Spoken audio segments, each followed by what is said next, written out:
Hydration podcast, and here I am with the coffee. Is coffee dehydrating? Well, or the water and the milk in it hydrate you? That's actually a good question. What about an energy drink? Well, so caffeine Yeah. is actually a diuretic. Makes you go to the Dehydrated. toilet. Yeah. But usually caffeine is consumed with a liquid. Yeah. So you it got depends. to count the liquids, but the caffeine has a. So it But depends on then- how you consume it, if it's net hydrating or net dehydrating. But alcohol dehydrates you, right? But alcohol is usually consumed in liquid form. Like, is it beer hydrating or dehydrating? Both. Both. Yeah. How could it be both? Because it makes you Is it net excrete more. Yeah, but is it net hydrating or dehydrating? Don't know. It depends on the beer. Yeah. Has beer got Interesting. water in it? I don't even know what beer's made out of. It's made out of water. Yeah, it's mostly water. Well, there you go. You're fine. But if you just drink beers, you'll end up being dehydrated. But also, when you're If you just drink beers, you end up looking 40 at the age of 27. No. But you know And what I mean, that's- though. Like, if you drink 10 beers with no water, you feel dehydrated. Like, Yes, you would wake up the next day feeling dehydrated. So I think the net, each beer must be net dehydrating. I would say so. yeah, I guess so. And also, like when you get a hangover, your body converts alcohol into something that also makes you dehydrated, and that's What's that? Does anyone drink straight water anymore? No, it's just a Musashi electrolytes. I- Or beers. It's been a while. Yeah. I'll always put electrolytes, just even sipping throughout the day. And it's not really for like a hydration performance thing. You just like the flavor. I just don't feel like just water alone I like satiates water. my need for. Yeah. I don't feel hydrated after. I know it's probably a crazy thought. I just came back from Thailand where I was exercising and I was sweating so much. Well, you sweat walking to work in winter. I Yeah, sweat it's from like eating You tomatoes. sweat so- sitting down. eating tomatoes. so, yeah, tomatoes make me sweat. Why? That's weird, dude. I don't know. It's my thermic response to certain foods They, in they, the shouldn't, body. they shouldn't make you that nervous. What about They look- what they look about- intimidating. What about some of the spicy curries you make? It You must be depends. dying from No, That those, no. man. makes Some me some sweat. things with green chilies don't make me A sweat, big but certain things. hot like bowl of udon or soup Why have you that got your makes me hands like sweat. Because I was describing a bowl. Oh, okay. Yeah. That That's makes two me sweat. bowls. Huh? That's two bowls. No, it's just a big bowl. Oh, okay, big bowl. Yeah, right. Yeah. Yeah. A big bowl of hot liquid makes me sweat. Yeah. Yep. Yeah. Okay. So we're not talking about sweat today. We're actually talking about Beers. the opposite. Be Hydration. Hydration. Yes. Because Hal's had some questions. Yeah, well, I've got heaps of questions too. Like all athletes think about, how am I going to fuel my body for the session or the game, and how am I going to recover from it? And a lot of the time, hydration is overlooked. Yeah. It's probably one of the biggest factors when it comes to performance is how well you're hydrated. And we're talking a lot about sweat. And when you sweat, you don't actually just sweat out water. You sweat out electrolytes as well, right? So hydration is not only about water, which a lot of people associate it with, right? It's about staying hydrated. Yep. And we did talk about hydration previously on the podcast. We have spoken about like the electrolytes and hydration holistically. I'd like to break it down into each electrolyte a little bit, and then touch on the different tonics of hydration or hydrating liquids, drinks. Tonics. Gin and tonic, vodka tonic. No, hypo, and isotonic. Can you quickly tell us the difference between the three? Yes. Hypo. Yes. So the best way to talk about it is to use an analogy, because I love an analogy, right? Bad at giving a straight I know. fucking So answer. so if Just answer the question. God. So hypotonic is generally something that has a lower concentration of solutes. Or solutes are like things dissolved in that liquid, right? Lower concentration of solutes than your body. Isotonic has the same concentration of things dissolved in that liquid as your body. And hypertonic, has more things dissolved in the He water just than your naturally body. disagrees. No. So No. I can't ever be right. More. can I? No. But It's more. But because you wanted an analogy, Hal. No, I did not. We did. We asked for an analogy. The best way to think of it is like a sponge, right? So if you put a dry sponge into a bowl of water, that water quickly goes into the sponge, right? Because the concentration of liquid in that sponge, because it's pretty dry, is lower than the water outside, right? So it moves Quickly into the sponge quickly. That's right. So things always move from a concentration, from a place of higher concentration into Place of lower concentration, and then stabilizes. Whereas right? the sponge, if the sponge is already wet, So the dry sponge represents what? Hypotonic, right? Hypotonic. Yep. No. no. The sponge represents the person, Yes. like your muscles and your Yes, the sponge represents Analogy. you, right? Right. So if you put the sponge into water, Yeah. the water rapidly goes into there because the water is hypotonic, But right? if the sponge is already Right. wet and you put it into water, then that liquid will seep in slower. Or because if the sponge is the same It's the concentration. worst fucking analogy. No, no. ever. If Good if analogy. if the It is- sponge is the He's same, just bad at telling it. if the It's sponge so is the same, confusing. I just I'm thought just- about this. Like, have a think further. Okay, so if the sponge is the same concentration, like a Yep. wet sponge, you put it in a bowl of water, Yep. then not much movement happens, and that's isotonic, right? Right. And then hypertonic would be if the sponge was, full of salt, sugar, and stuff, and you put it into a bowl of water, actually the salt and sugar would go out into the bowl of water and balance itself out, right? Because it's Right. it's actually dehydrating the sponge because you're taking stuff out, right? Right. So what does this mean? What's the applications for sports? So hypotonic, Yep. because when you're pretty depleted, you want rapid influx. So that's what hypotonic is, right? So It's- that would be the scenario where you've played a sport or you've done some sort of activity, you've sweat a lot, and you might not have had the opportunity to hydrate while you're doing it, and you need rapid hydration But just, post. just Exactly. quickly, you're describing the liquid first, not the person and the position they're in terms of the tonic. So you're saying that hypotonic is absorbed quicker, hypertonic is absorbed slower. yes. Correct? Yep. Cool. What makes the difference between hypo and hypertonic? Is it the balance of electrolytes? It's the concentration of electrolytes in your body, right? So relative to your body. Relative to your body. Okay. Yes. Right? So hypotonic is a lower concentration than your body.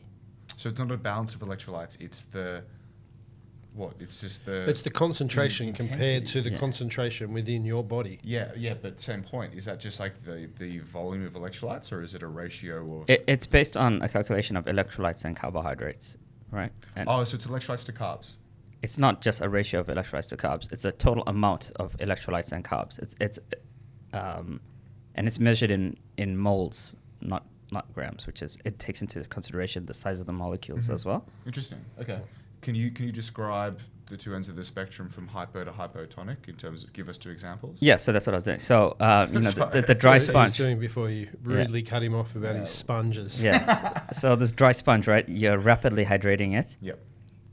Because the concentration's a bit lower, right? So that's why it's really good straight after exercise when your muscles are depleted. You wanna use something a bit Faster, faster and rapid, right?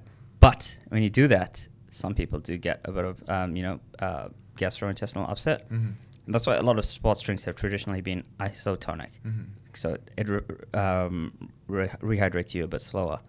But the downside of that is you might be in a depleted state for longer, right? Whereas hypertonic, which is super slow, has just probably less upset, but it just takes too long to hydrate you. Yeah, and generally that's when you have lots of stuff in the liquid, right? Like if you think of, some really high sugar, salty thing, that would be. So would you, if you were just comparing a sports drink, like a high sugar sports drink is hypertonic, a low sugar soft drink is Sports drink. Yeah. Well, most sports drinks are either isotonic, the standard one, or the zero sugar version of that sports drink is hypotonic. Okay. And hypertonic, it's a bit rarer to find products claiming Not as that 'cause beneficial. nobody's interested in slow hydration. Yeah. Mm. Okay. Yeah. So yeah. So is there should people be using different types of sports drinks just depending on the situation? Like if I'm already well hydrated, I'm someone that drinks a lot every day, I'm not trying to catch up my hydration the day before or the day of the event, would I be suited to just continue to use an isotonic? Yeah. So generally before during and straight after exercise, hypotonic is going to be pretty good because you want to be rapidly hydrated. Right. But a lot of people prioritize, their gut health and things. So generally, before and during is isotonic. So before and after during and after hypo, before and during iso. So isotonic or hypotonic during. Interesting. Do you want to give some examples of what's on the market? like where does ours sit? Our Musashi Hydrate drink, and then our Musashi Hydrate drink is kind of on the border of hypotonic, and isotonic. Yep. The good thing about isotonic drinks is they also have some carbohydrates, right? Yeah. Because there's an energy component to it as well. Yeah, I think that's why a lot of people are buying these sports drinks. I think they're after some fast-acting sugars, carbs. Some rapid energy. Yeah. Problem is, most of them are sort of really rapid, and then you're going to get a crash. So exactly. Those that are sugar-based, Yeah. So that's why we used sus-carb or highly brown cyclic dextrin, which has some unique benefits of not upsetting your stomach because it passes through really, really quickly, and it gets absorbed nicely. So it's kind of got the best of both worlds, which is one of the reasons why we use that. Yeah. Nice. And then it's also got, outside of this, carbs and sugars in general, if you take one level deeper into electrolytes, there's 5 key electrolytes typically that you'd be interested in, right? We've been through those. So we have been through them, but I think it's good to point it out again because I don't think a lot of people actually realise, like, you're buying sports drinks off the shelf. Most of them have only got 2. Yeah. One of the biggest brand in the world's only got 2. Yeah. So out of the 5. So like we said, when you sweat, you're sweating out electrolytes, and that sweat tastes kind of salty because the major component of sweat. How do you know it tastes salty? You don't lick your sweat. Try not to. Sometimes you can't help it. I prefer other people's. Sometimes it beads off my head into my mouth. No surprise. But yeah, the majority of your sweat is actually the same salt that you're putting on your food, right? Sodium and chloride. So sodium chloride is table salt, right? So sodium and chloride are the 2 most common, then followed by potassium. But there's way more sodium than potassium, right? It's 2 to 1, isn't it, in the typical ratio? There's a lot of variation in people's sweat. So, then it's potassium, then a whole lot less magnesium, and then a very small amount of calcium. So that's typically like the main electrolytes that you lose in your sweat. And the idea of the replenishing part of hydration is to replenish what you lose in your sweat, right? So you want all 5 of these electrolytes to be present in the right ratios. Nice. Yeah. Awesome. What if they're not all present? So what if you're just sort of... So I know a lot of people just load up on... There's a big trend at the moment where people are just putting salt into water and they're going, okay, that's my sodium, that's my electrolytes taken care of. Yeah. What happens if you go too hard on just one of the electrolytes? Does that upset the electrolyte balance within the body, or? So it is really about the ratios, and the tricky part is that there's a lot of individual difference, but typically you have a 2 to 1 or 4 to 1 sodium to potassium ratio. So in your sweat, so typically you'd be wanting to have a lot of sodium, but you want at least a portion of that to come from potassium. Yeah, interesting. Makes sense. Nice. And I guess what was I going to say? Spit it out. Reading something here. So, like, what happens if you do just overload on sodium? Because that makes you hold water. So in effect, it is sort of hydrating. Yeah, you can hydrate, but also what happens if you have too much sodium at the wrong time is your body regulates these things, right? So it can cause you to potentially hold too much water and be overhydrated. Yeah, and be overhydrated. Damn. I don't think it's. Yeah. Not a high likelihood. I don't. Of that if you're exercising. No, and like sweating in the heat. the athletes that I've sort of spoken to about having too much sodium, they generally feel a bit sort of bloated and water retentive. I think it's important to get the right concentration, the right levels of all 5 electrolytes. Yeah, it's about electrolyte balance. Yep, good stuff. Yeah, and I'm not 100% sure what happens when you have too much sodium. I know you do get a dry mouth and cotton mouth, and some people excessive sodium is obviously associated with some issues. Especially if you're overweight, you can potentially. But regardless, we are very pro electrolytes. Pro sodium. I sip on them all day. Yeah. So do you. I've noticed. Yeah, there's been a trend towards much higher sodium electrolytes. 2 or 3 serves a day, salty stuff. Yeah. Yeah. Nice. Yep. Anyway, that's our time.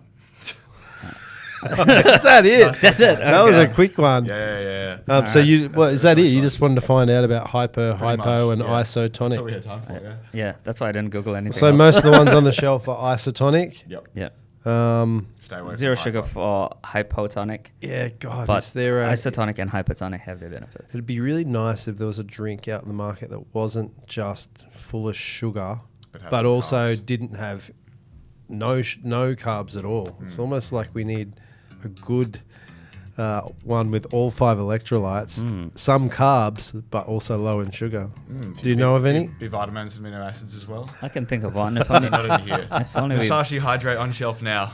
Check it out. It is in Coles or at Musashi.com. Yeah. Nice. Musashi out.